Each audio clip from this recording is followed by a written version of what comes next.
Allez, c'est parti.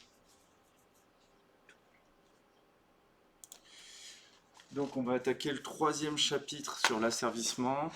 Il y en aura un quatrième, mais ce sera l'asservissement numérique. Là, on fait le dernier chapitre sur l'asservissement analogique. Ok.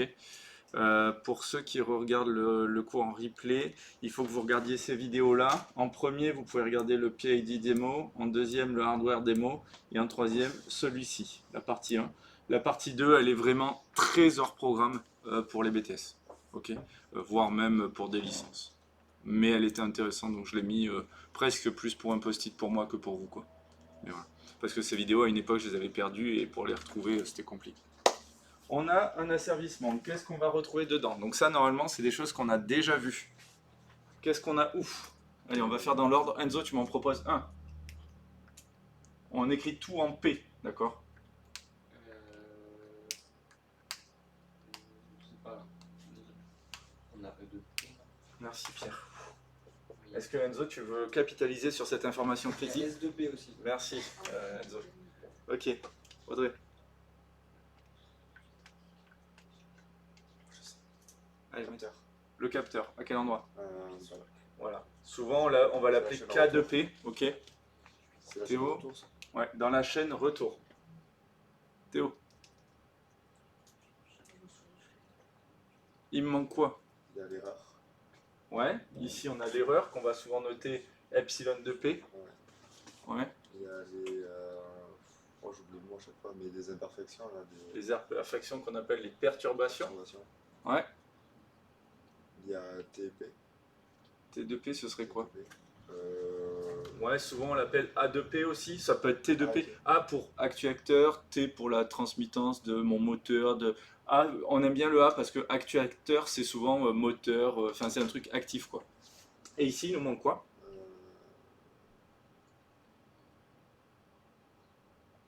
Ce chapitre-là, c'est-à-dire le correcteur. Ah, voilà. Ok. Donc là c'est correcteur, actuateur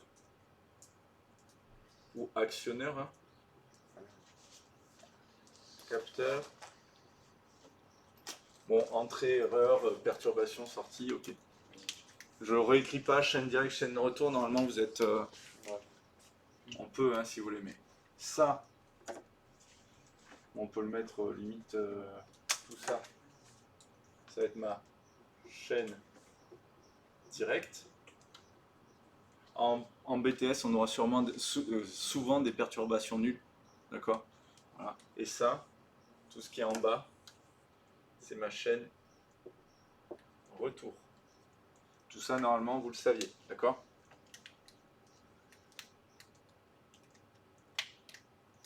Tant que j'ai pas le correcteur. Donc on imagine, j'ai le bon truc, c'est quoi la fonction de transfert en boucle ouverte, mais sans le correcteur? Ben, sans le correcteur, on a CD fois CR.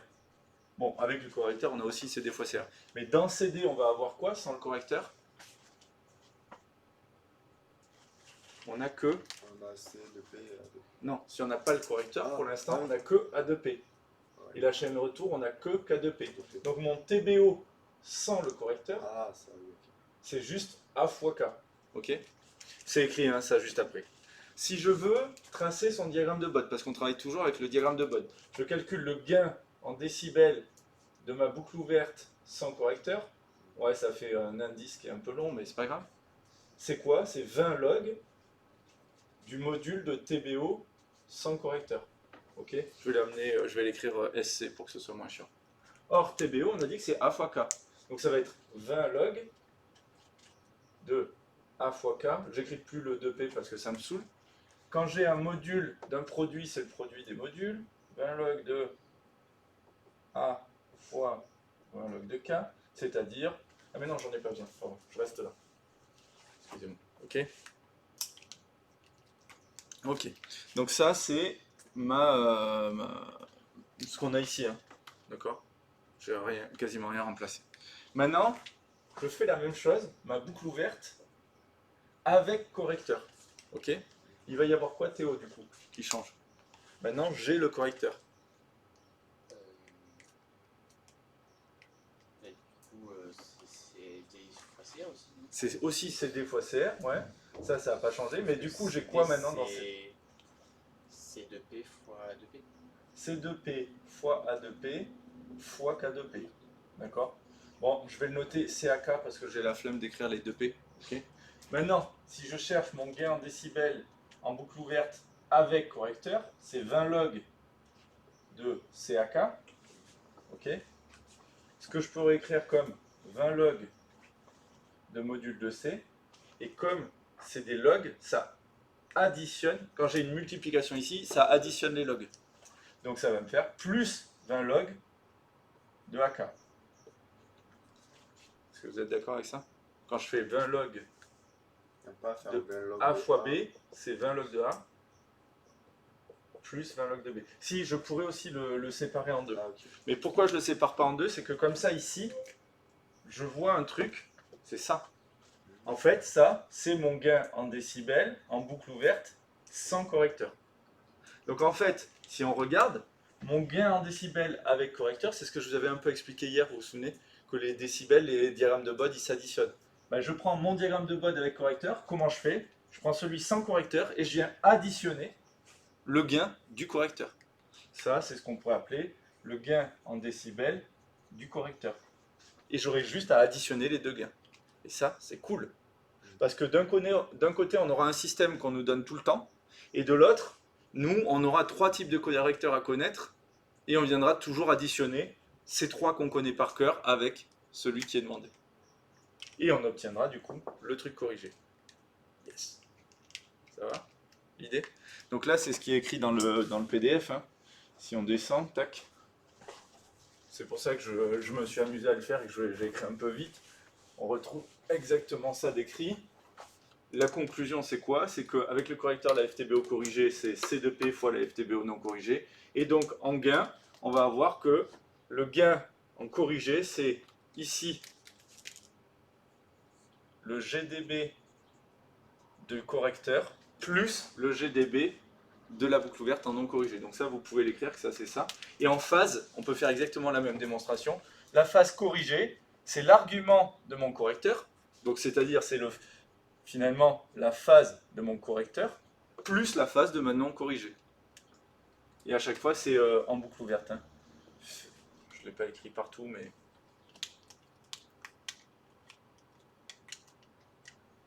Donc ce qu'il faudra retenir, c'est la logique de se dire, on additionne le diagramme de Bode de la FTBO non corrigée et du correcteur pour obtenir la FTBO corrigée. Pas très compliqué au final, ce qu'il faut en retenir.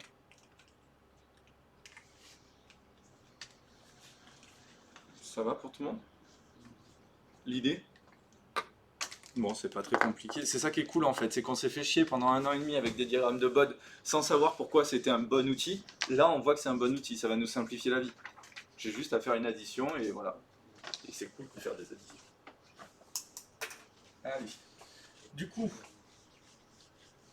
maintenant que j'ai fait ça,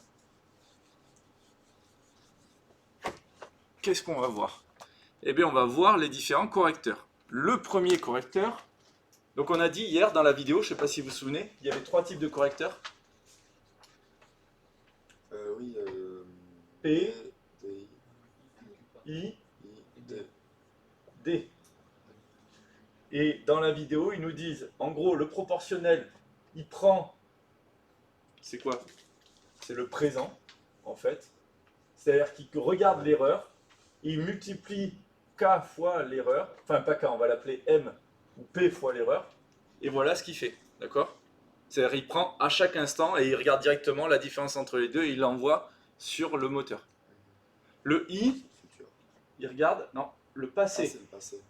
Il prend toutes les erreurs et il va les additionner.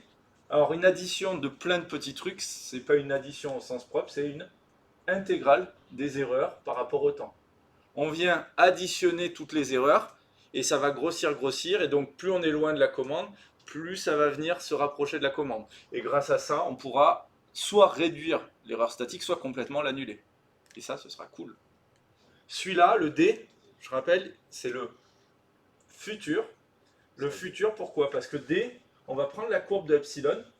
On voit que l'epsilon, il est en train de augmenter ou de diminuer. Tiens, il est en train de diminuer parce que notre système se rapproche. il fait la dérivée. Donc la dérivée de ça, hop, c'est la vitesse de variation. Donc là, ici, si j'avais ça, comme c'est un truc qui va vers le bas, c'est une dérivée négative. En gros, il va ralentir mon système. Plus mon système se rapproche vite de la consigne, plus il va le ralentir pour être sûr qu'il n'aille pas dépasser la consigne. Ça, c'est hors programme en BTS. D'accord? Mais bon, c'est un peu dommage d'avoir fait les deux premiers sans faire celui-là, donc je vous en parlerai quand même. On n'en tracera jamais, mais je vous en parle un peu pour qu'au moins vous sachiez ce qu'il fait et quels sont ses avantages, ses inconvénients. Et chacun de ces trucs-là, on avait dit, ils vont avoir des avantages, des inconvénients. Il y en a un, il va rendre plus stable, mais moins rapide, etc., etc. Et on va voir tout ça. À la fois par le calcul, mais à la fin, ce qu'il faut retenir, c'est les grandes étapes et savoir tracer. Ce qu'on vous demande sur tout ça, je vais faire beaucoup plus que ce qu'il y a besoin. Enfin, beaucoup plus. Non, pas beaucoup plus, mais je vais faire les démos, quoi. Ok? C'est bon pour tout le monde? Allez, en avant, gang. Allure. Afin de voir l'effet d'un correcteur proportionnel, il suffit de tracer son diagramme de Bode. Pour un proportionnel, on l'appellera souvent M, mais attention, dans les sujets, ils peuvent l'appeler K. Et voyez pourquoi je trouve ça un peu difficile d'appeler K le capteur tout le temps, parce que des fois, dans les sujets, ils l'appelleront pas K le capteur. Des fois, ils l'appelleront ce qu'ils veulent, H, C. Non, C, c'est souvent le correcteur. Mais bon, vous voyez ce que je veux dire, c'est que les lettres, il ne faut pas s'attacher, c'est pour ça que je vous fais chier avec CD fois CR. Donc, si C2P, on le note M, avec M qui est forcément positif, hein. On ne fait pas des multiplications négatives. Donc, qu'est-ce qu'on a?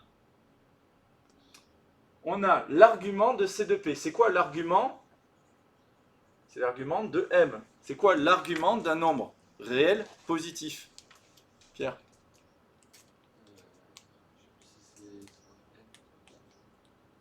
Réfléchis. L'argument, ça correspond à quoi physiquement? Si je place un nombre réel positif, M.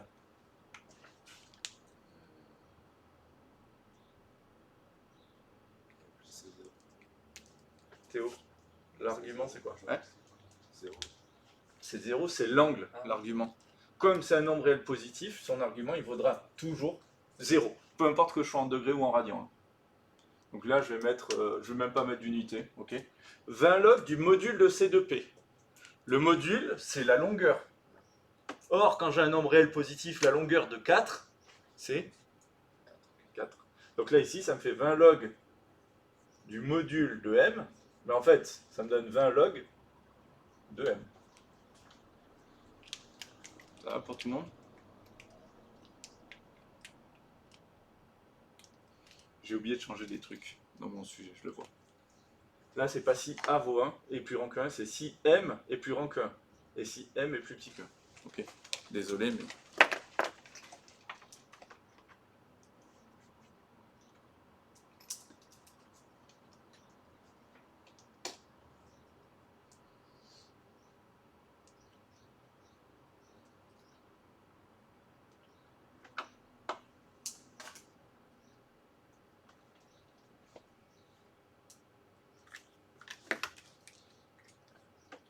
C'est bon?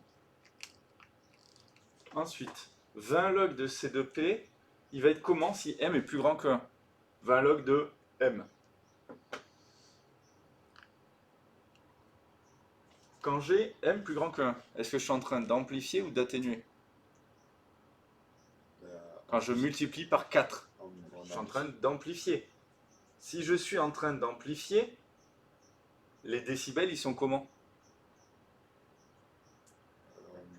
Ils sont positifs, oui. C'est plus grand que 0, c'est positif. Oui. Tout le monde le voit? Oui. On a un gain en dB qui est positif. C'est ça hein, qu'on est en train d'écrire. Et donc, quand je prendrai ma FTBO, si j'ai un gain de mon correcteur qui est positif, ça c'est le gain en décibels du correcteur. Hein. G dB du correcteur. Si le gain en décibels du correcteur il est positif, je rajoute par exemple 8 dB. Ma courbe du FTBO, je vais faire quoi? Elle est décalée vers le... Si j'y rajoute 8 dB. J'avais une courbe comme ça, je lui rajoute 8 dB. Qu'est-ce qu'elle va faire cette courbe?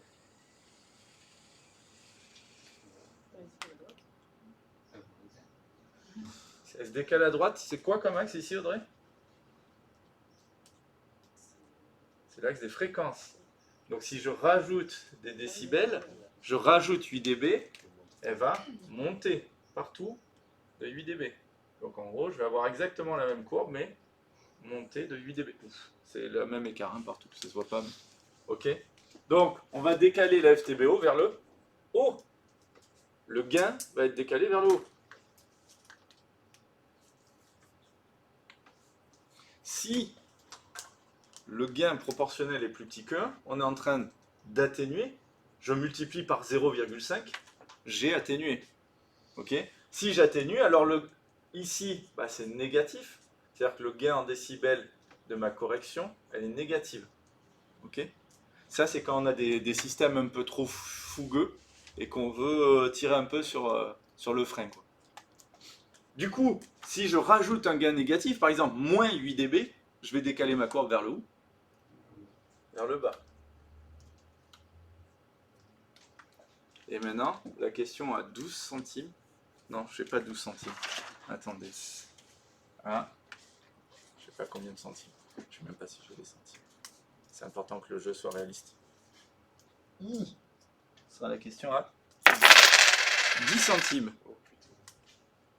Qu'est-ce qui se passe pour la phase?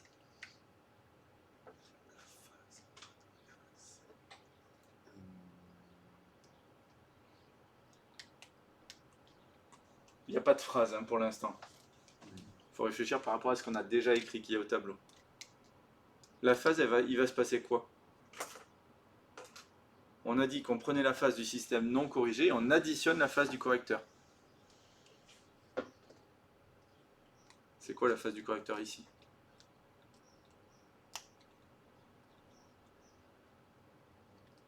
Putain, je vais rester riche.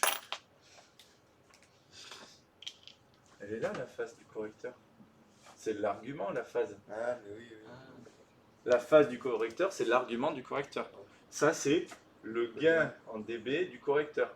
Mais rajoutez-le hein, si c'est pas clair pour vous. Du coup, je reprends ma question. Elle vaut plus 10 centimes, désolé. Hein.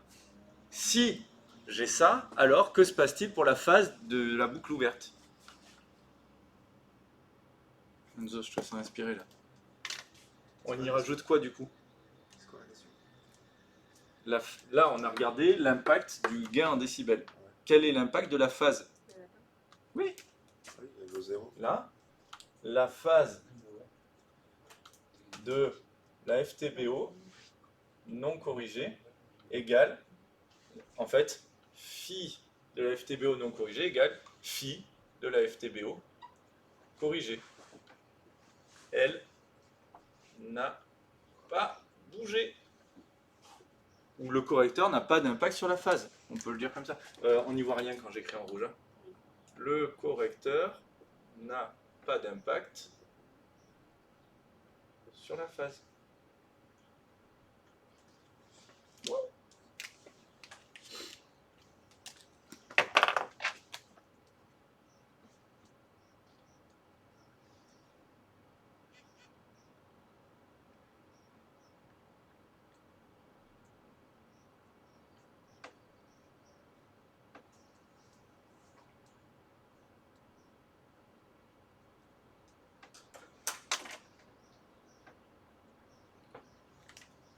C'est bon pour tout le monde?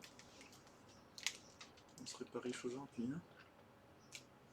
Ouh,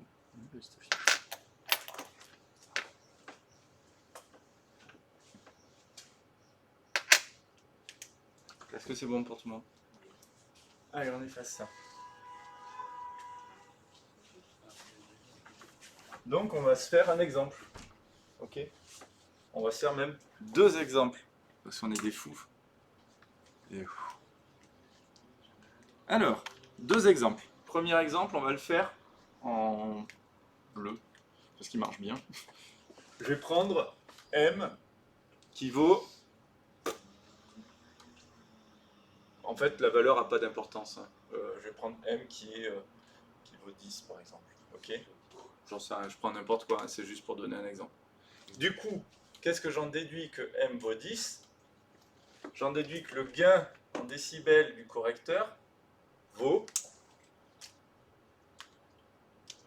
0. 10. Ouais, bah, merci. 20 log de 10. Donc ici, ça fait 20 log de 10, c'est-à-dire plus 20 dB. Que vaut l'argument, c'est-à-dire la phase du correcteur? C'est 0. Ça fait 0. Module, enfin argument de 10. Changer les deux. Et oui, mais bon. 0, ici on est en degrés, donc on va le mettre en degrés. Bon, si c'était en radian, je le mettrais en radian. Allez, je commence en bleu. Où est la phase de mon système? Donc ça, c'est la phase de la FTBO non corrigée. On est d'accord? Où va être la phase de ma FTBO corrigée? Je commence par la phase.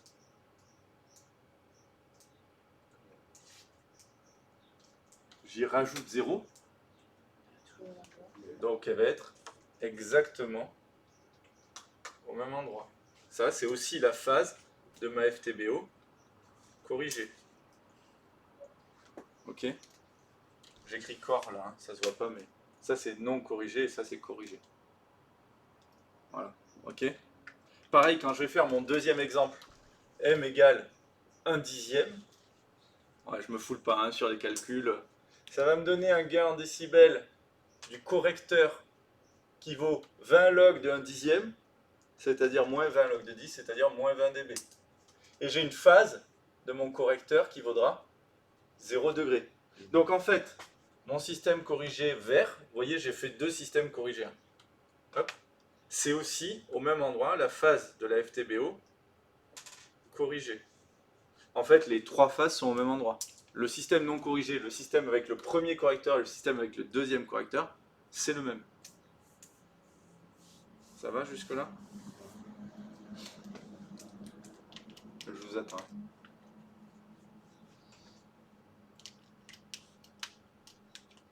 Le vert, il passe sur le même. C'est au même endroit. Tout est au même endroit.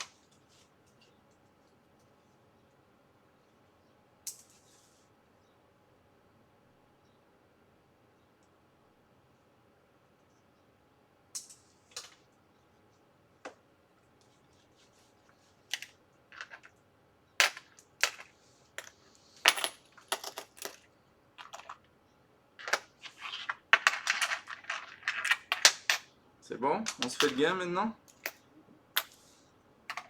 Alors, le gain, il va se passer quoi? Dans le premier cas,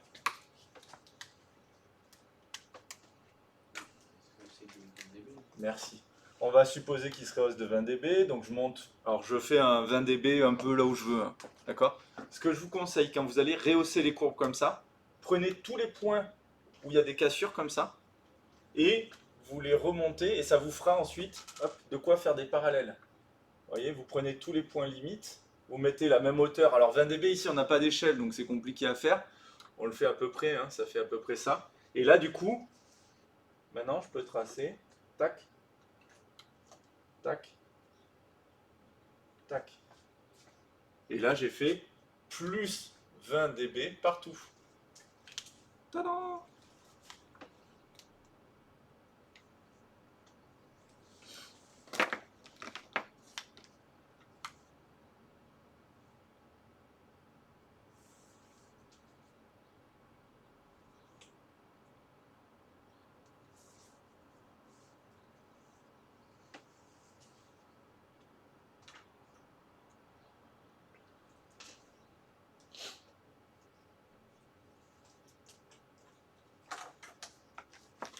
C'est bon pour tout le monde? Qu'est-ce qui se passe si j'ai le système vert du coup, Théo? C'est l'inverse. Ouais, donc je descends de la même quantité. Alors, si je fais un dessin à peu près propre, honnêtement, ça risque de pas être le cas, mais c'est pas grave. Tac, tac, tac. Ben, c'est pas si mal, en vrai. Je suis un peu fier.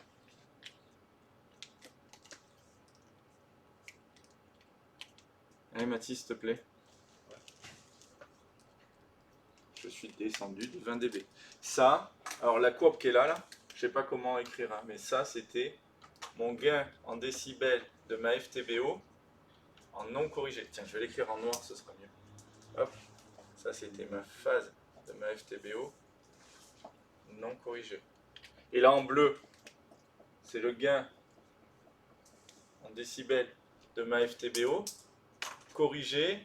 Je vais mettre un petit 1 pour dire que ça c'est M1, corrigé 1, phi1, voilà. Et là, je vais l'appeler M2, corrigé 2, phi2. Comme ça, au moins, on s'en sort. Ok. Et en vert, bah, c'est le gain en décibels de ma FTBO corrigé par le deuxième correcteur, le correcteur vert.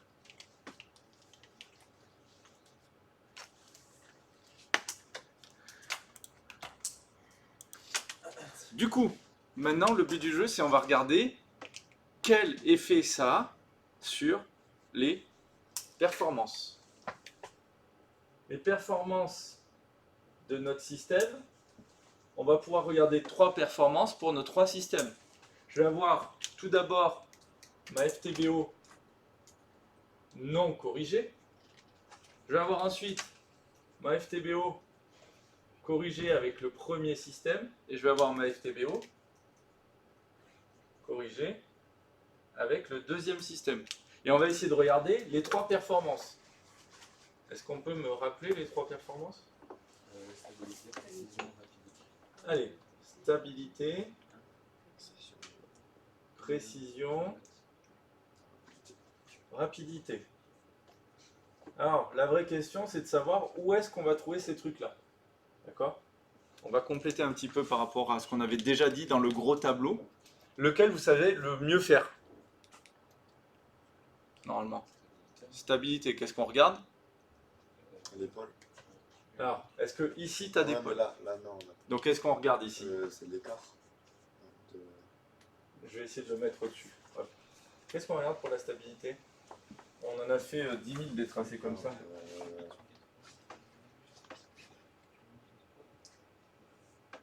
Oui, Enzo? Je sais pas comment expliquer, mais il y a un trait à Ah oui, point on à fait la phase, à 0. Et ça va nous donner quoi comme tracé à la fin?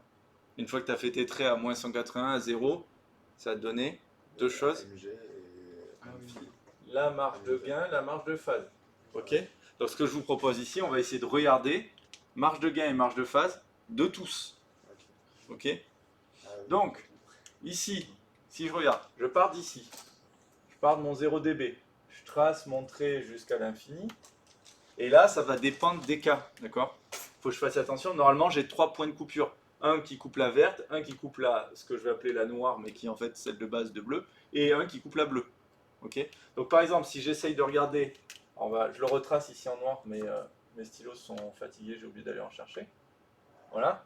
Si je trace la noire, mon oméga 0 dB, il est là.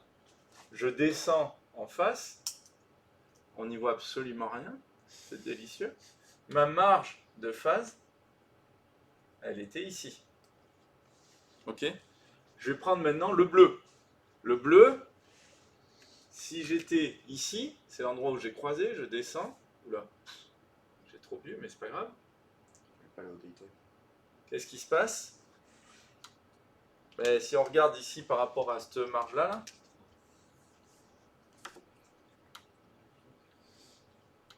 ma croix, elle est là. Ouais. Qu'est-ce qu'on peut dire sur le système bleu?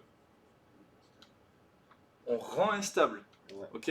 Donc là, ici, on peut dire que là, il était stable. Et il avait une certaine marge de phase qui valait 90 degrés à peu près. Putain, alors je suis désolé, je vais tout écrire en bleu parce qu'on n'y voit rien. Donc, il était stable. Il avait une marge de gain qui vaut, il a une marge de phase qui valait à peu près plus 90 degrés. Et là, on est devenu instable. Qu'est-ce qu'on voit? Quand j'augmente le gain, j'augmente l'instabilité. Ou plutôt, le proportionnel baisse la stabilité. Pareil, je pourrais m'amuser à faire la marge de gain. Regardez, ce qui est bien, c'est que là, le point, triple point. Voilà. J'ai les 3 qui se croisent ici, en fait, vu que j'ai pas changé la phase. Ma marge de gain, du coup, je vais toutes les voir ici. Et si j'avais pas fait ce trait-là à cet endroit-là, ça aurait été vachement pratique. Donc, dommage, hein. Tac, tac, tac, tac, tac. Ça tombe pile poil à côté. Qu'est-ce qu'on voit? On voit que ici, j'ai un système, la croix, elle est carrément en dehors. Donc, je suis bien encore instable. Hein. Mes 2 croix sont dehors. Regardez, le bleu ici, il est carrément instable.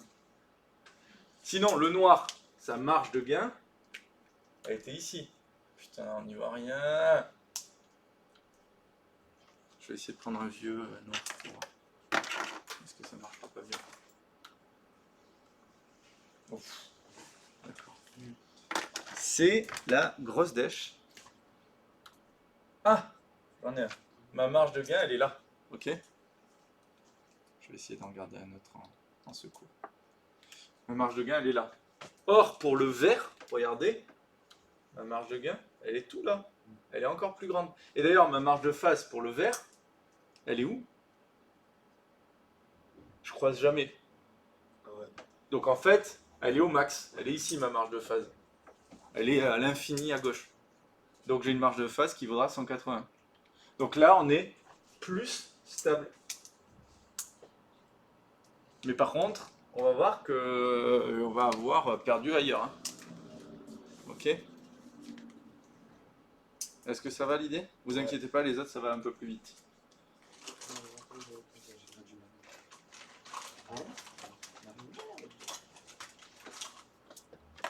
Peut-être allumer pour qu'on y voit mieux sur la vidéo, je sais pas. Est-ce que vous y voyez mieux quand je fais ça? Bon, peut-être un peu plus que la vidéo. La vidéo, vraiment, ouais, c'est mieux. Ah. C'est bon ou pas? Ouais. Vous avez fini? Donc, on a fait la stabilité. La précision, on la voit grâce à quoi? Alors, dans le diagramme de Bott, c'est compliqué de voir la précision. Où est-ce qu'on voit la précision d'habitude?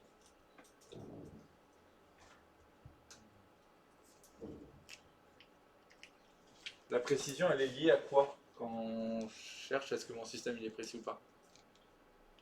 En dehors du diagramme de Bode. Hein. Qu'est-ce que je regarde quand je regarde la précision? Hein? Ouais, je regarde l'erreur.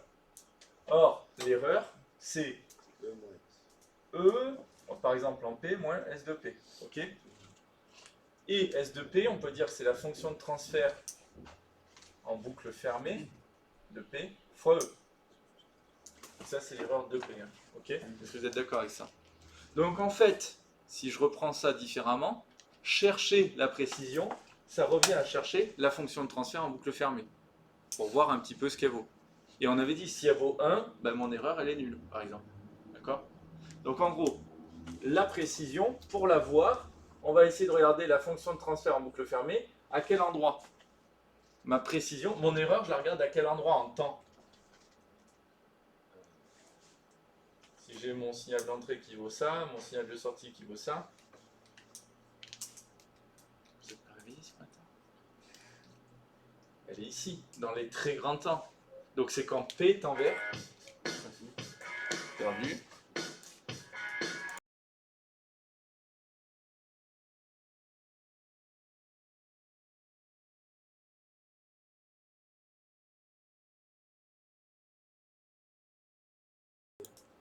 Quand T tend vers plus l'infini. P il tend vers quoi?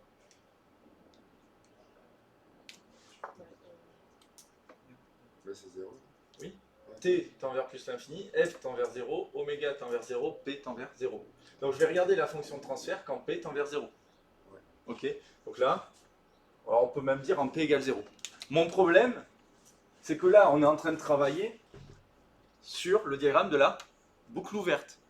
Donc en fait, quand je cherche la précision, il faut que j'ai la fonction de transfert à la boucle fermée. Ah oui. Mais du coup, là, ce que j'ai sur ce graphique, c'est quel est le lien entre la fonction de transfert en boucle fermée en P égale 0 et ma boucle ouverte. On va réécrire ça autrement. Est-ce que vous êtes d'accord que ma fonction de transfert en boucle fermée, c'est CD sur 1 plus CD fois CR. Oui. Ok? Or, qu'est-ce que je retrouve ici? Ça, c'est ma FTBO. CD fois CR. Alors, l'inconvénient, c'est que ça, c'est pas directement ma FTBO. D'accord? Mais les trois quarts du temps, mon capteur, là, pour la logique du truc, on va faire comme si j'avais un retour unitaire. Si j'ai un retour unitaire, en gros, ma FTBO, c'est CD fois CR avec CR qui vaudra 1. Juste pour que vous compreniez la logique, d'accord? Le calcul, il ne sera pas vrai, mais la logique, c'est ça. Donc, en gros, ma FTBF, dans le cas où j'ai un retour unitaire, je peux dire que c'est environ ma FTBO sur 1 plus ma FTBO.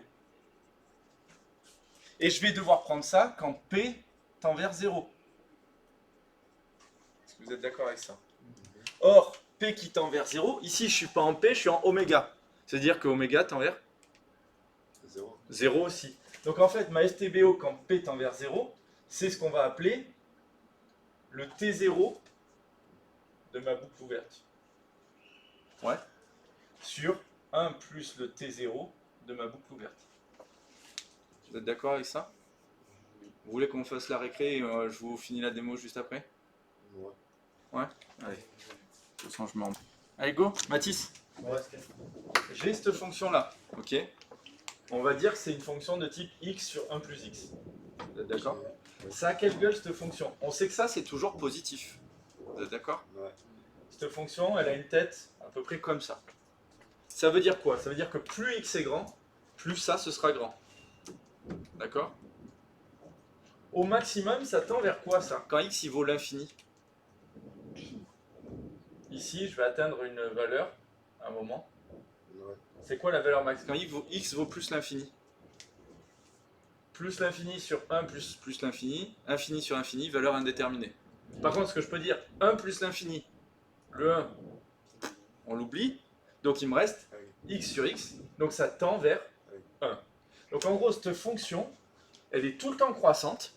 Plus le T0 de ma boucle ouverte est grand, mieux c'est, et au mieux, ça tendra vers 1. Et on a dit que si ma fonction de transfert est tend vers 1, mon erreur elle tendra vers 0. Donc, pour regarder la précision, en fait, on va regarder ici.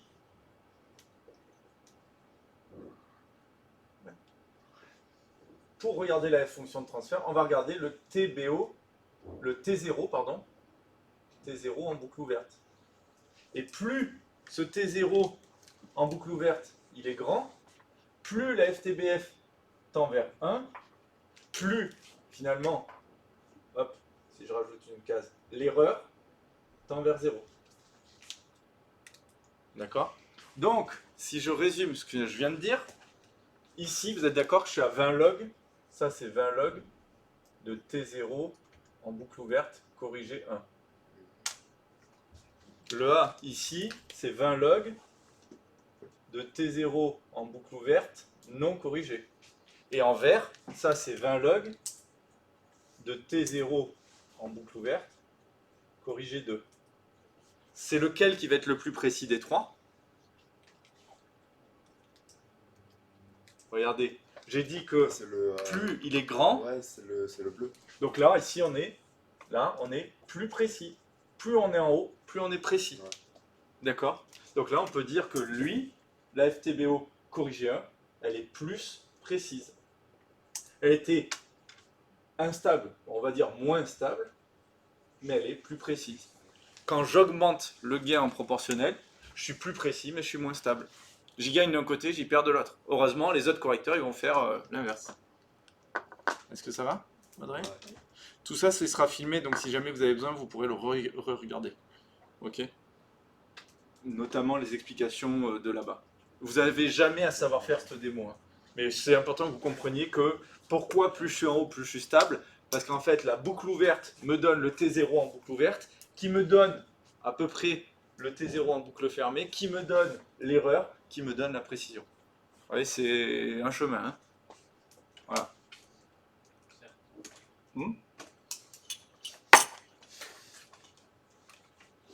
Est-ce que c'est bon? Il nous reste quoi? Alors là, du coup, il est moins précis, lui. Hein. Forcément, on s'en fout. Par contre, est-ce qu'on a annulé l'erreur statique? Pour annuler l'erreur statique, il me faudrait une erreur 0. Donc, il me faudrait une fonction de transfert qui vaut 1. Donc, il me faudrait ici x qui soit à l'infini. Comme ici, je ne suis pas à l'infini, alors ma fonction de transfert en boucle fermée ne vaudra pas 1 en statique. Donc, mon erreur ne vaudra pas 0. J'ai réduit l'erreur statique, mais je ne l'ai pas annulée.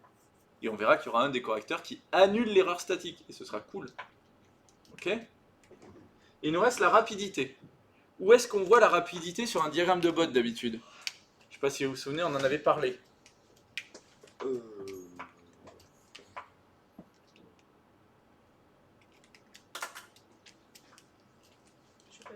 pas un truc avec moins 90 degrés là?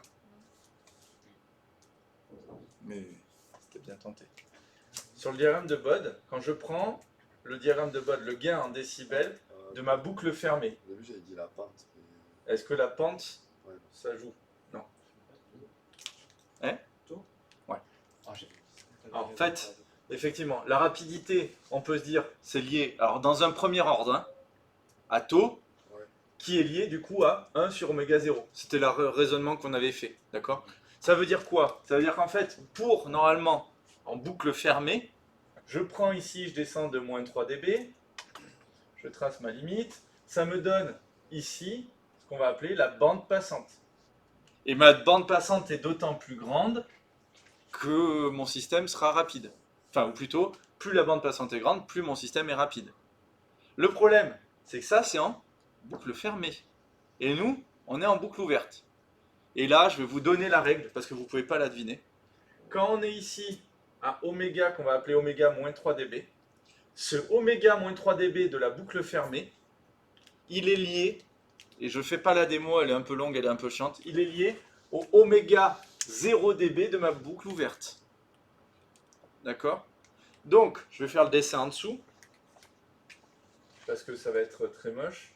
Ici, quand je trace mon gain en décibels pour ma boucle ouverte, l'endroit où je suis à oméga moins 3 dB en boucle fermée, c'est l'endroit où ma boucle ouverte,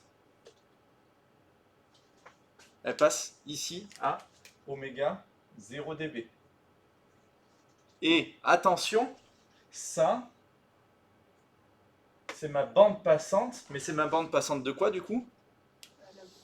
De la boucle fermée. Et non, de la boucle fermée. C'est la bande passante de la boucle fermée. La bande passante de la boucle ouverte, je ferai quoi? Je descendrai ici Ah oui. de moins 3 dB. Et ça, ce serait la bande passante de ma boucle ouverte.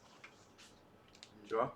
Alors, on est d'accord, hein, si l'un est plus grand, l'autre sera plus grand aussi, mais en fait non, parce que si je bouge ma boucle ouverte, regarde, la bande passante de la boucle ouverte, elle change pas. Allô?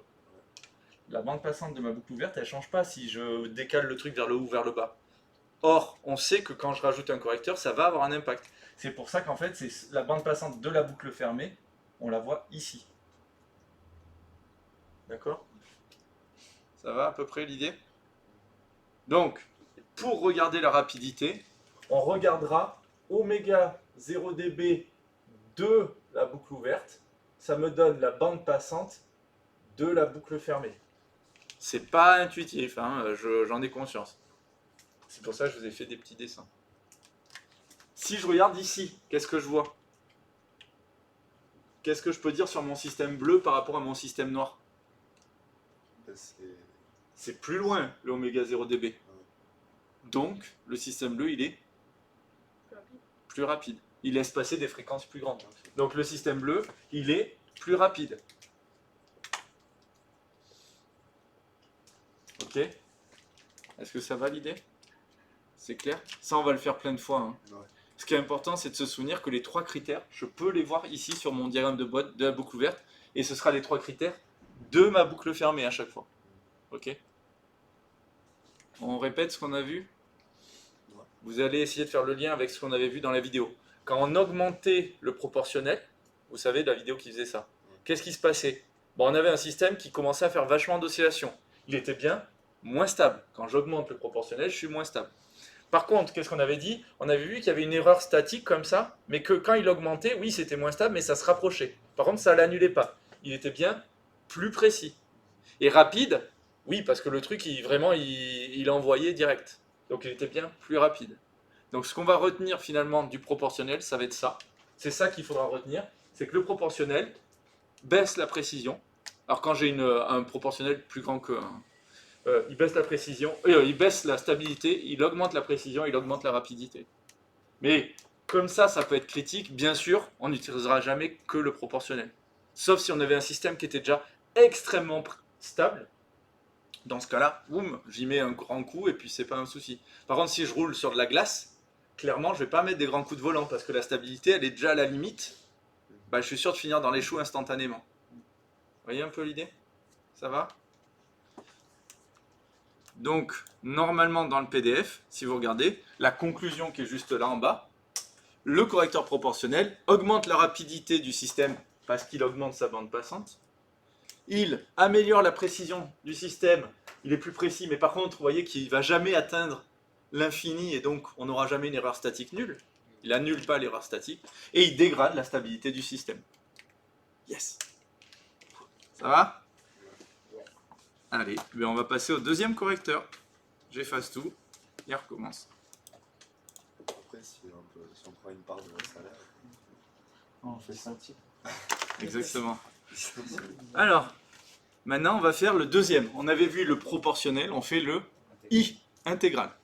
Intégral, il s'écrit sous la forme 1 sur taux IP. D'accord? C'est sa forme. D'accord? 1 sur taux IP avec taux I qui est plus grand que 0. Que vaut l'argument de ça? Alors là déjà c'est un peu plus marrant parce que tout à l'heure c'était un peu chiant.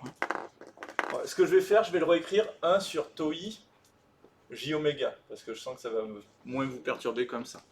L'argument de 1 sur tau I J oméga. Alors déjà, ce que je peux faire, comme c'est une fraction, je peux dire que c'est argument de A moins argument de B. Est-ce que vous êtes d'accord avec ça? Argument de 1 moins l'argument de tau I J oméga. Et là, je vais faire un petit dessin pour qu'on comprenne bien. 1, il est où? Oui, merci. Oula, il est pile poil sur l'axe, comme ce n'était pas. C'est quoi son argument du coup? c'est 0. Merci. Moins tau I J oméga, il est où? C'est dans l'espace. Ici, à droite, à gauche? Perdu. Je sais pas. Regarde. Mais c'est Tau déjà- I J oméga, je peux l'écrire comme J fois tau I fois oméga. Ouais. Donc il est où? Il est ici. Hein. Ah, ok. C'est un imaginaire pur. Regarde, il y a J. Ouais. Il n'y a pas 1 plus quelque chose. C'est directement J fois quelque chose. Donc il est ici. Tau I J oméga. Ou J tau I oméga. C'est quoi son argument? C'est 90. Donc c'est plus 90 degrés ou plus pi sur 2 radians. Ouais. C'est ça. Suivant ce qu'on fait. Donc ici, ça me fait argument de 1, 0, moins argument là, moins 90. Donc l'argument de mon système, c'est moins 90 degrés. De mon correcteur, pardon. L'argument de mon correcteur, c'est moins 90 degrés. Peu importe comment je le règle, tout le temps, il aura un effet de moins 90. Ce qui veut dire que la phase de ma FTBO, je vais la décaler de combien vers où? Attention, c'est facile. De 90 vers le bas. Merci. Merci Pierre. Pas de souci. Montez là, hein, parce que le reste, ils sont un peu endormis, je crois. Allez, je continue. Maintenant, 20 log du module. C'est 20 log de module de 1 sur J tau I. Putain, je crie comme un chien. Tau I oméga. Ok. Le module d'une fraction, c'est la fraction des modules. Et log de A sur B, c'est log de A moins log de B. Moins log. Parce que c'est une fraction. Et c'est comme les 10 puissances. 10 puissance A sur 10 puissance B, c'est A moins B. Ben là, c'est pareil. C'est... Ok, donc ça me donne 20 log de 1 moins 20 log de module de J tau I oméga. Est-ce que vous êtes d'accord avec ça?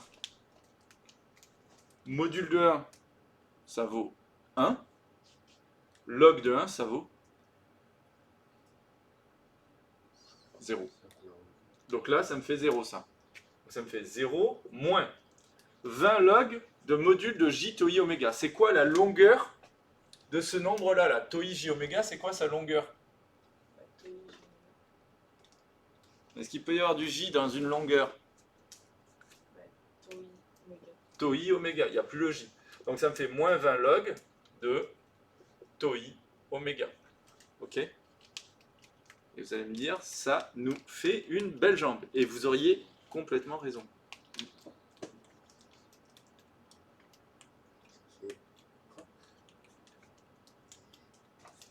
On peut le marquer d'autres manières, mais on va le laisser comme ça. C'est le plus simple.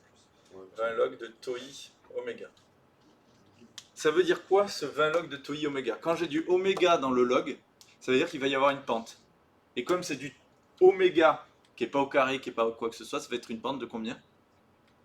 Quand j'ai juste du oméga, je vais avoir une pente de 20 dB par décade. Ok. Donc je vais avoir une pente de moins 20 dB par décade. Ok? Et on va le tracer juste à côté, le correcteur, parce que c'est important de le tracer correctement. Merci. Le gain en décibels du correcteur. On sait qu'on a une pente, d'accord? Je vais le tracer en vert. Hein. On a une pente comme ça, de moins 20 dB par décade. Ok? C'est quoi l'endroit où ça passe à 0 ici? Ben, l'endroit où ça passe à 0, c'est l'endroit où ça devient égal à 0. Or, pour qu'un logarithme ou que des décibels soient égaux à 0, ça veut dire que c'est l'intérieur qui vaut 1. Donc ça veut dire que cet endroit-là, là, ah putain, j'aurais dû l'écrire ailleurs. Cet endroit-là, c'est un endroit où tau i oméga vaut 1. Et moi, je cherche oméga égal. Attention, c'est facile. C'est-à-dire que oméga égale 1 sur tau i, merci. Donc là, je suis à 1 sur tau i. Ok? 1 sur tau i avec une pente de moins 20 dB par décade. Et la phase de mon correcteur, phi de mon correcteur, on a dit que c'était directement une constante qui vaut moins 90 degrés. Voilà le diagramme de Bode de mon correcteur. On aurait pu le faire tout à l'heure pour le proportionnel. Le diagramme de Bode du proportionnel, c'était quoi? C'était du, ici, 20 log de m, une constante, hein, et en phase, Ouais, moi, c'est un truc. non, c'était 0. Ah oui, oui, oui. Hop, 0. Ok. Ok. Donc là, si vous voulez, vous pouvez aussi, pour l'autre partie, vous pouvez très bien écrire ça à côté. Comme ça, vous l'avez quelque part. Donc là, ici, maintenant, ce que je vous propose, c'est qu'on va faire le tracé de 2 correcteurs pour vous donner des idées de ce que ça peut faire. Encore une fois, on supposera que le tracé ici, c'est un tracé noir. Hein. Ok. Le non corrigé, ça c'est le gain en décibels de la boucle ouverte, non corrigé. Et ça, c'est la phase de la boucle ouverte, non corrigée. Qu'est-ce qui se passe du coup? On va commencer par la phase, c'est toujours le plus simple. Qu'est-ce qui se passe pour la phase? Théo, je fais quoi? Peu importe où seront placés mes trucs, dans tous les cas, la phase, qu'est-ce qu'on y fait avec un intégral? Ça c'était proportionnel, ça c'est l'intégrale. On descend de 90 degrés. Donc je descends ici de la moitié. Ok? Donc ce qui veut dire que quand je suis ici à la moitié, je descends là, et quand je suis ici, je descends là. Ça nous donne un dessin absolument magnifique. Aïe, aïe, aïe. Ok, d'accord. T'es pas fier de mon dessin, je vois. Je sais pas, tu vas voir. Tu vas voir, tu vas voir. J'ai une technique secrète. Tu es.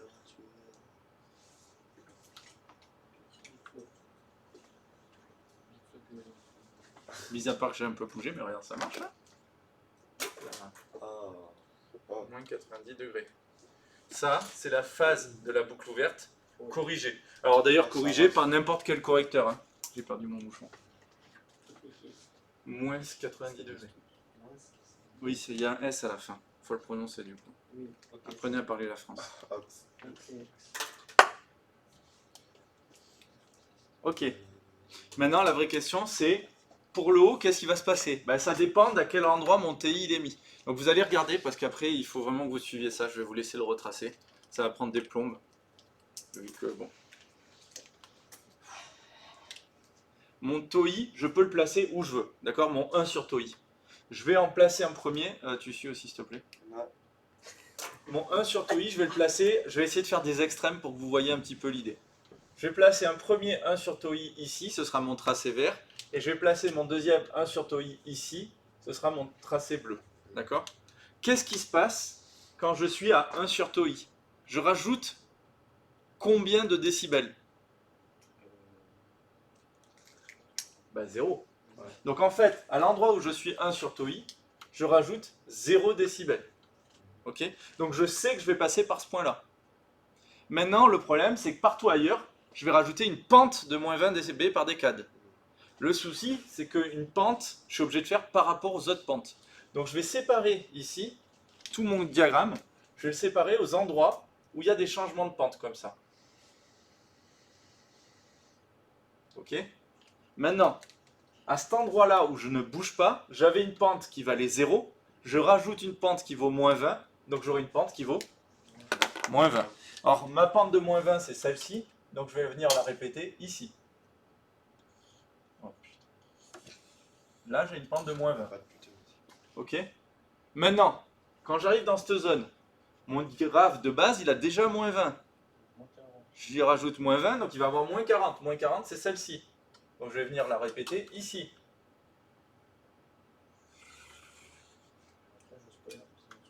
Et ensuite, j'avais moins 40, j'y rajoute moins 20, moins 60. Alors il existe une notation, je vous le dis, hein, c'est de faire une croix quand j'ai moins 20, deux croix quand j'ai moins 40, trois croix quand j'ai moins 60. Ça donne les pentes en fait, ça. Est-ce que vous avez compris? Ouais. Alors, ce que je vous propose, c'est qu'on refait maintenant ensemble l'autre. Qu'est-ce qui se passe pour l'autre? Le vert.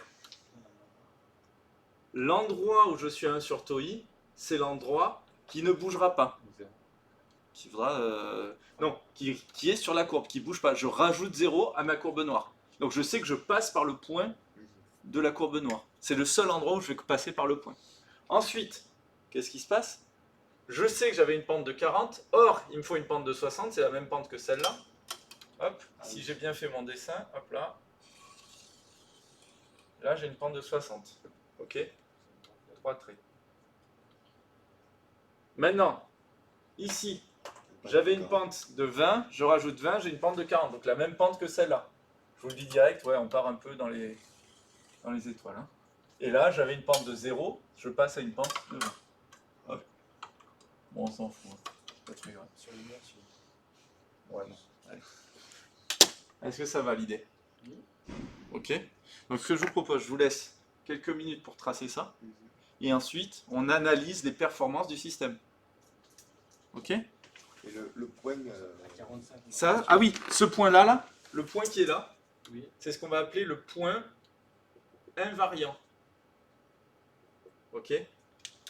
Ça, c'est le point invariant. Parce qu'il varie pas. Le 1 sur tau i, là, du bleu. Ouais. Vous l'avez mis n'importe où ou... Je l'ai mis assez à gauche. En fait, le but, c'était de montrer qu'est-ce qui se passe si je me mets très à gauche, qu'est-ce qui se passe si je me mets très à droite. C'est deux réglages différents. D'accord? Ça, c'est ce qu'on va appeler, donc là, vous pouvez le rajouter, hein, c'est le point invariant. Ce point-là, ce sera le point invariant, parce qu'on rajoute 0 dB. C'est bien pensé quand même. Hein? Donc, les étapes. En 1, je place le point 1 sur tau i. Ouais, c'est fait. En 2, je place le point invariant. C'est oméga, hein, ça. Ok. Le point invariant, c'est-à-dire ici, Oui. sur la FTBO non corrigée. Ok.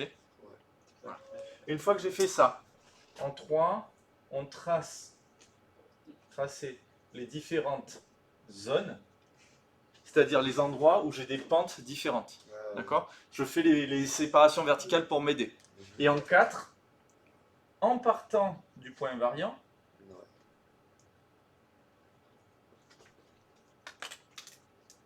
je calcule la pente de chaque zone. C'est-à-dire, je suis ici, j'ai une pente de 0 dB par décade, je sais que je vais y rajouter une pente de 20 dB, moins 20 dB par décade, donc 0, moins 20, pente de moins 20, et je passe par mon point invariant. Et ensuite, je vais faire les zones de chaque côté. Moins 20, c'est la pente. Moins 20, c'est celle-là, Ah, par ok. exemple. Ok, c'est un exemple. Hein. Ouais. C'est bon, l'idée? Ouais, c'est bon. Alors, du coup, maintenant, on regarde les performances du système. Donc, en gros, c'est quoi les performances? Allez, les trois performances, on a stabilité, Précision et rapide. précision T'es trop fort. Pied. et rapidité. Qu'est-ce que je regarde pour la stabilité? On refait le truc de tout à l'heure, mais... Allez, chop chop. Marge de gain, marge de phase, merci. Oui. Putain. Oui, marge de vie. Merci. Putain, c'est les tricks. Donc là, j'ai le correcteur vert, là. J'ai le non corrigé. Et j'ai le correcteur rouge. Le correcteur bleu. Ok. La stabilité, on va tracer marge de gain, marge de phase. Comment je fais? Bah regardez, Zéro. je prends ici, tac, je remonte. Tac, tac, tac, tac, tac, tac. Vert, vert, vert, c'est tous en fait. Tous sauf le non corrigé. Je peux dire que lui, il va être... Là, c'est ma marge... Enfin, c'est... Là, ça va pas être stable. Hein. Voilà. Donc le vert, il est carrément instable. Ouais.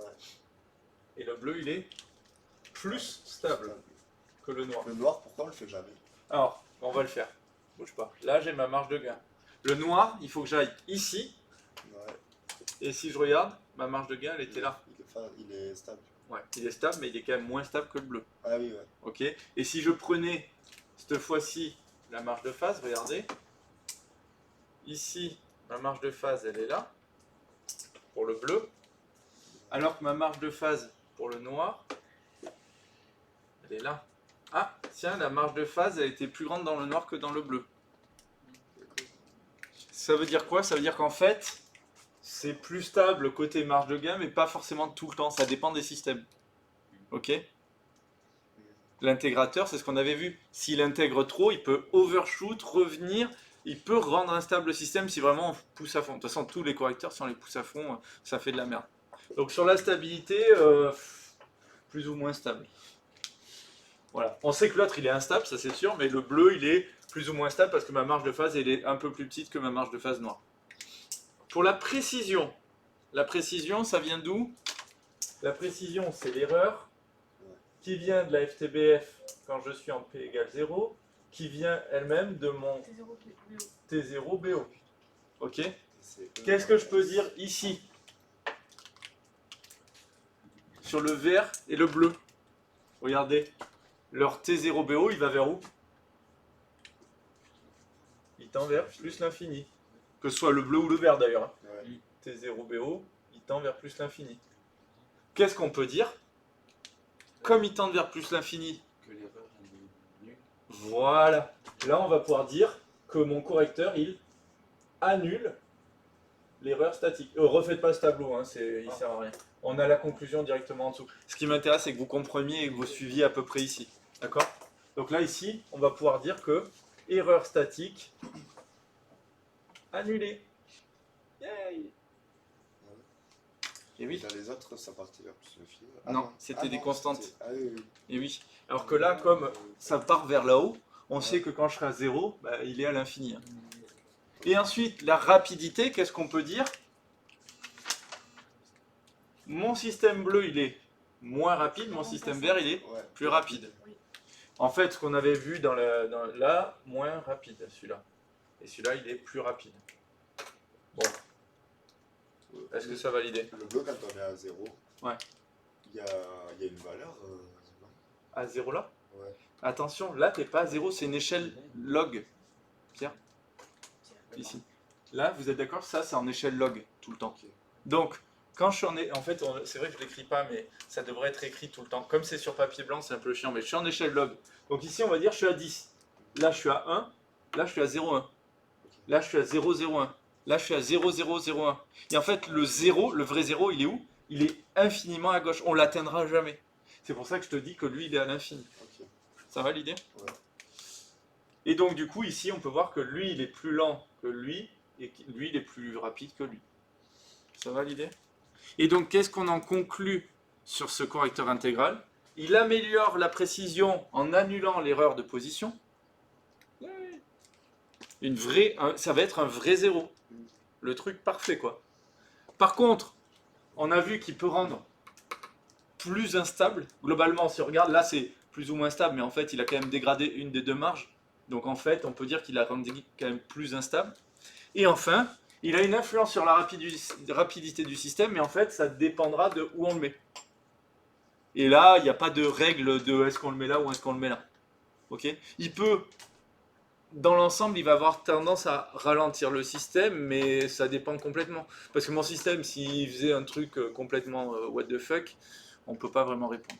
Ok? Bon, voilà un petit peu l'idée. C'est bon pour tout le monde? C'est parfait, c'est quand même assez satisfaisant. Ouais.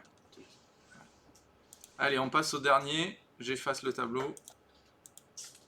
Donc, lui, il peut être au BTS, mais pas le dérivé. Le proportionnel intégral, ce n'est pas juste un proportionnel puis un intégral.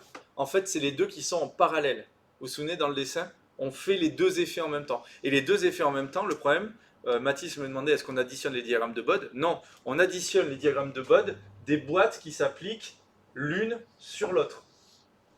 Par contre, quand j'ai deux boîtes qui sont en parallèle, et qu'ensuite on additionne, par exemple, ben ça marche pas. En fait, les diagrammes de Bode, ils sont très bien pour les trucs qui se multiplient, pas pour les trucs qui s'additionnent. C'est pour ça qu'on est obligé d'étudier de manière séparée le proportionnel intégral qui est une addition des deux, et qui n'est pas juste le proportionnel puis l'intégrale. C'est bon? Donc, pour prendre le meilleur des deux mondes, on va prendre un proportionnel. Alors ici, il est appelé K, on pourrait très bien l'appeler M, hein, pour être comme tout à l'heure. Okay, c'est vous qui voyez, plus 1 sur taux IP. Ça, c'est mon proportionnel intégral. Il faut connaître cette expression-là, d'accord? Et la reconnaître. Qu'est-ce qui va se passer? On peut le remettre sous une seule fraction. Donc je vais multiplier M par taux IP pour avoir tout sur la même fraction et les mettre ici sur le même dénominateur. C'est bon pour tout le monde? Et on peut aussi le réécrire sous une autre forme. Alors je le mets en J oméga pour que ce soit plus simple pour vous. Maintenant, ça, qu'est-ce qu'on peut en faire? Ben ça, c'est un peu chiant à étudier. Donc on va essayer de regarder qu'est-ce qui se passe quand je suis très loin derrière oméga et très loin après le oméga i. D'accord? Qu'est-ce qui se passe quand ça, c'est très petit devant 1? Ben, je vais dire que ça, si c'est très petit devant 1, je l'annule. Donc il me reste quoi? Il me reste 1 sur tau i j oméga. D'accord? Et bien 1 sur tau i j oméga, c'est l'intégrateur. Ouais. Et c'est l'intégrateur quand ça, ce truc-là, il est plus petit que 1, c'est-à-dire quand oméga, il est plus petit que 1 sur k tau i, qu'on va appeler le oméga i. Donc en gros, ici, j'ai oméga. Quand je serai plus petit que oméga i, j'aurai un fonctionnement intégrateur. D'accord? Ensuite, quand je suis très grand devant 1, qu'est-ce qui se passe? Si ça, c'est très grand devant 1, je dis que mon 1, il compte pas. Donc il va me rester tout ça sur tout ça. Et là, qu'est-ce que je vois? J'ai K tau i j oméga sur tau i j oméga, il me restera quoi? K. Donc en fait, avant ce oméga i, j'avais que l'intégrateur. Après ce oméga i, j'ai que le proportionnel. C'est une comme ça. Ok? Donc on va le tracer juste en dessous. Hein. C'était juste pour que vous compreniez un peu ce qu'on était en train de faire. C'est bon? L'idée? Donc l'idée, c'est de se dire, ok, mon diagramme de Bode de mon correcteur, c'est quoi? Hop. Je vais le faire ici pour que ce soit plus simple. Vous avez la place ici et vous faites les deux diagrammes l'un au-dessus de l'autre. Le gain en décibels de mon correcteur, c'est quoi? Je vais placer un endroit ici, mon oméga i. Avant ce oméga i, j'ai une pente de moins 20 dB par décade, vu que c'est que l'intégrateur. Et après ce oméga i, j'ai une constante qui vaut 20 log. Alors, je ne sais pas si vous avez corrigé dans le PDF ou pas, soit 20 log de K, soit 20 log de M. Ok? C'est l'endroit où on est stable. C'est bon l'idée? Et en termes de phase, qu'est-ce qui va se passer? La phase de mon correcteur,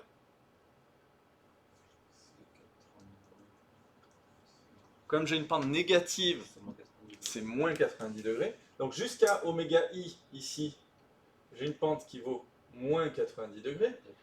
Et après, je passe à 0. Alors ça, c'est les asymptotes de mon système. En vrai, mon truc, il fait un arrondi entre les deux. Okay? Mais nous, on ne tracera que des asymptotes de toute façon, sur les correcteurs. Merde.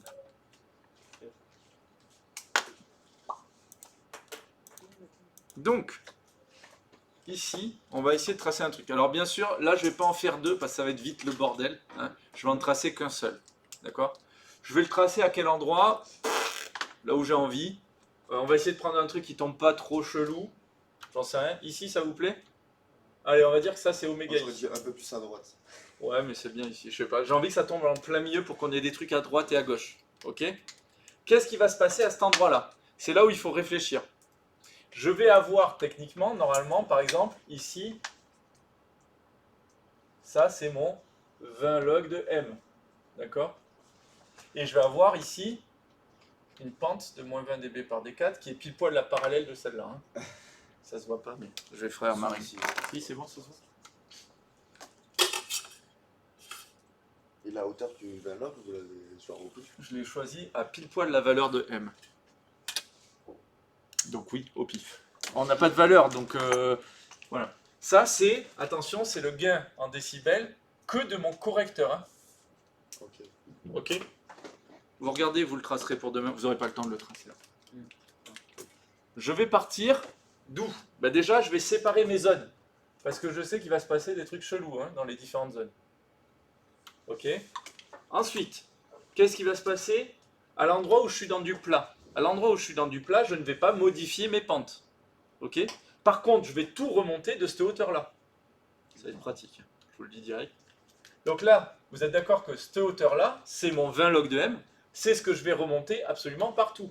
Là, je remonte de 20 log de m. Est-ce que vous êtes d'accord? Donc, il va falloir que je remonte de la même quantité et c'est pile poil la hauteur de ma règle. Ça tombe bien, hein, c'est bien fait. Hop. Voilà. Ensuite, ouf, c'est parallèle, hein, ça se voit pas, mais c'est parallèle. Vous voyez, c'est parallèle les deux. Oui. Ok. Ensuite, ici, jusque là, alors là, je suis obligé de faire une limite. Hein. Jusque là, j'ai aussi ça plus 20 log de m. Donc là, je suis là. Ok. Ouais. Mon truc, il est tracé vraiment avec le cul. Théoriquement, vous êtes d'accord qu'à l'endroit où j'ai 0 dB, comme c'est une addition des deux, je sais que je vais devoir passer à cet endroit-là. Ça semble mal barré, mon histoire. Je recommence. J'essaye de faire des parallèles à peu près parallèles, mais c'est pas évident. Hein. Hop, voilà. Ici, je vais essayer de faire... Voilà, là c'est mieux. Regardez. Et là maintenant, donc là j'avais une 20 dB, j'ai une 20 dB. Par contre, à partir d'ici, j'additionne un moins 20 avec un moins 20, il me faut une pente de moins 40. D'accord? Donc ça va être une pente un peu plus importante, mais je sais que je passe par ce point-là. Donc c'est pile poil ça, mon moins 40. Putain, c'est bien fait. Et là, ici, j'ai une pente de 0 et une pente de moins 20, donc j'ai une pente de nouveau de moins 20. Et ça me fait un truc qui est de toute beauté. Je ne sais pas si vous appréciez la beauté de ce truc-là. Mais... Alors, je le réexplique. Je pars d'où? Je pars de l'endroit où c'est simple, c'est-à-dire l'endroit où, ici, ma courbe, elle est à plat. D'accord? Là où ma courbe est à plat, je peux me dire... Alors, je peux partir de là ou je peux partir de ce point-là, hein, peu importe. Là où ma courbe est à plat, je vais rajouter une certaine quantité, mais par contre, je ne change pas la pente. Donc, je sais que, ici, je monte d'une certaine quantité, qui vaut 20 log de m, et bien c'est de cette quantité-là qu'il faut que je monte partout. D'accord? Je n'ai pas changé la pente, je fais une parallèle de 20 log de m. Ici, ça a changé de pente, mais c'est la courbe d'origine qui a changé de pente. Donc je continue à suivre, ici, de 20 log de m. Et ensuite ici, regarde, Audrey, tu me poses la question. Dans cette zone-là, j'ai une addition d'une pente de moins 20 dB par décade et de moins 20 dB par décade. Il me faudra donc une pente de moins 40. C'est la pente bleue. Mais en plus, je sais que j'ai à cet endroit-là un 0 dB. Donc je sais que 0 plus le vert, ça me fait pile poil le vert. Donc je sais que mon moins 40, il passe en plus par ce point-là. Ça me fait un point de vérification. Et quand j'arrive dans la dernière zone, dans cette zone-là, eh bien j'ai 0 dB et moins 20 dB, ça me donne moins 20 dB. En gros, mes traits noirs, ils doivent être faits à chaque endroit où une des deux courbes change de pente. Donc j'ai ici un changement de pente, ici un changement de pente du vert, et ici un changement de pente du bleu. Ça va l'idée à peu près? Je vous laisse essayer. Si vous le loupez, je vous réimprimerai un truc sur ça. Hein. Puisque je sais que chaque année, il y a des élèves qui le loupent ce tracé. Donc... Alors.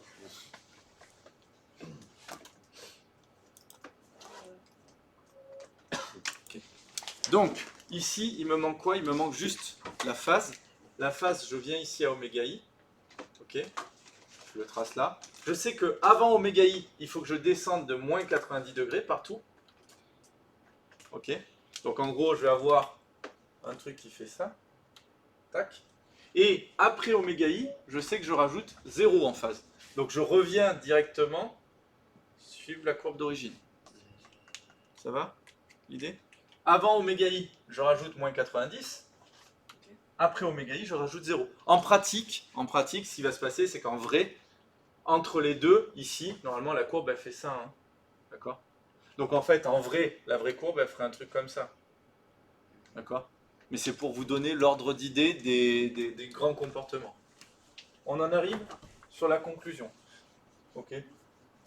Là, il faudrait regarder la stabilité, la rapidité, la précision, mais en fait, il y a trop de choses à regarder. C'est la même méthode. Et on le fera à chaque fois sur des vrais exemples, ce sera mieux que de faire des tracés bizarres. La conclusion, c'est quoi? En réalité, ce correcteur qu'on a vu, il n'est pas faisable. C'est dommage. Hein. Pour ça, en fait, il nous faut faire ce genre de correcteur. Ce genre de correcteur, il est hors programme en BTS, mais quelle gueule il a, Audrey? Je vous referai le tracé lundi. Ce genre de correcteur, il a un tracé un peu spécial. Il est d'abord plat, ensuite intégral, ensuite plat. D'accord? Donc en fait, bah ça c'est pareil. Si on nous demande le tracé, on a deux limites à tracer. On fait un plat, une décade et un plat. Et ensuite, avec notre vrai truc, on va faire toutes les limites et on va faire tous les tracés avec les pentes et tout ça. D'accord? Alors attendez, excusez-moi, il faut que je coupe le son. Donc, ici, qu'est-ce qu'on en conclut de tout ça? Ce qu'il faut voir, c'est que c'est ça qu'on va essayer de retenir. Il faut savoir faire les tracés dans ce cours-là. Et il faut retenir que le proportionnel augmente la précision, réduit la stabilité. Si je mets des grands coups de volant dans ma voiture, c'est sûr que je finis dans le fossé. Et par contre, ça augmente la rapidité. Je me rapproche vachement plus vite de mon truc final. Mais par contre, bon. L'intégrale, il augmente la précision parce qu'il annule l'erreur statique. Voilà.